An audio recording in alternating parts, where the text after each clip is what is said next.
Hello, wisdom partners.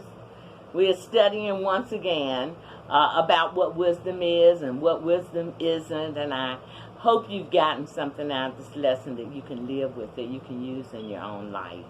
Our lesson today comes from Mark 6th chapter 1 through 6, and as usual, I'm using the book, The Message, that speaks in our contemporary language.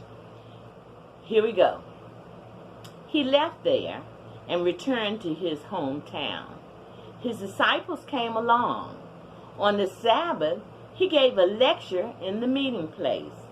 He made a real hit, impressing everyone. We had no idea he was this good, they said. How did he get so wise, all of a sudden, get such ability? But in the next breath, they were cutting him down. He's just a carpenter, Mary's boy. We've known him since he was a kid. We knew his brothers, James, Jude, and Simon, and his sisters. Who does he think he is? They tripped over what little they knew about him and fell sprawling. And they never got any further. Jesus told them, a prophet has little honor in his hometown among his relatives, on the streets he played in as a child. Jesus wasn't able to do much of anything here. He laid hands on a few sick people and healed them. That's all he was able to do. He couldn't get over their stubbornness. He left and made a circuit of the other villages teaching. Us human beings, we think that we can write the script for God, don't we? We think that we know the story, and when someone comes along and gives us another view of the story, we listen, and while they're talking, we say, wow, this is really great, this is good. And then we start thinking, wait a minute, that's the child that lived next door to me. Or this is the person that I went to school with. Or I would never have known when they were kids that they were going to turn out to be a teacher or a preacher.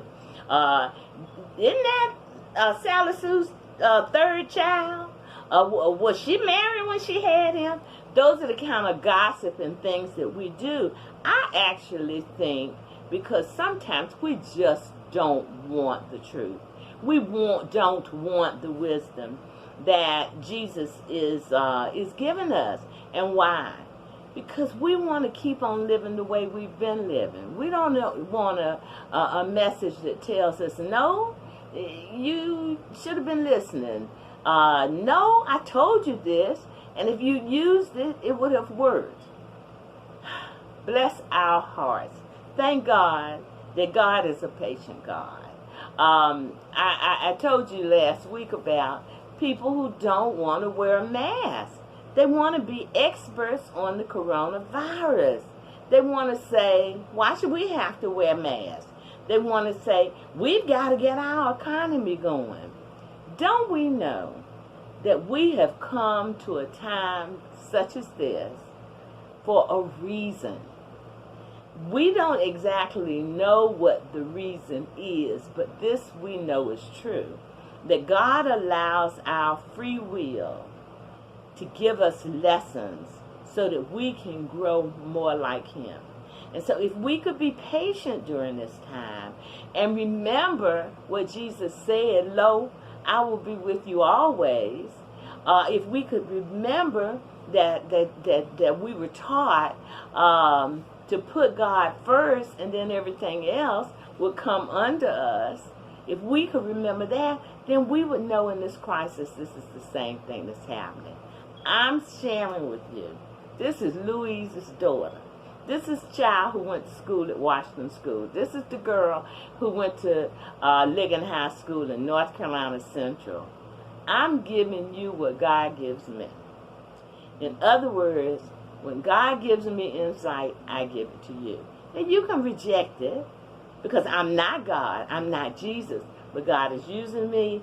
Jesus is using me. God is teaching me. Jesus is teaching me. You don't have to listen.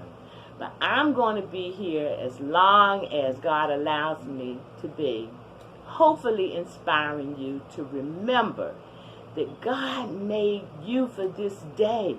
You didn't make him for this day. He made you for this day. And the good that you have, share it with others. Do as Jesus did.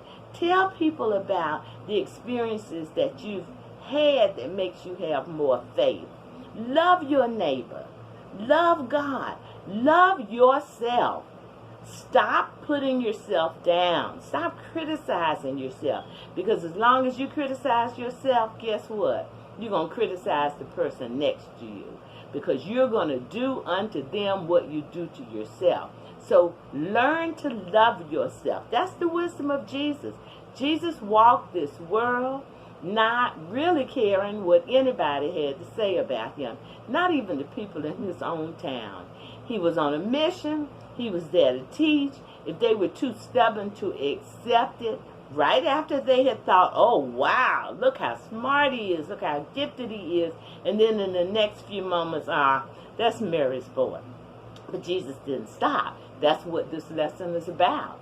He did not give up because these people couldn't hear him. Because his job was not to beat them over the head and make them understand. His job was to give them the wisdom. And so as you approach people, give them the wisdom.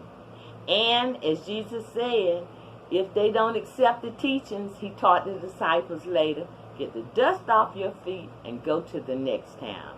So when you are sharing the love of God with other people and they don't accept it, don't let that disappoint you. Get the dust off of your feet and go to the next person.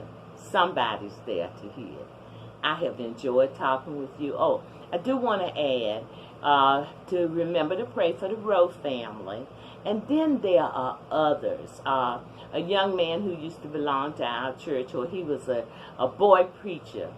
His name was Reverend Williams Fain. He passed away. He's gotten his wings. And there are others that I don't know about. Call me and tell me and I'll mention them. But pray, meditate on God's word, love your neighbor, and we got the rest of this. Enjoyed it. Bye.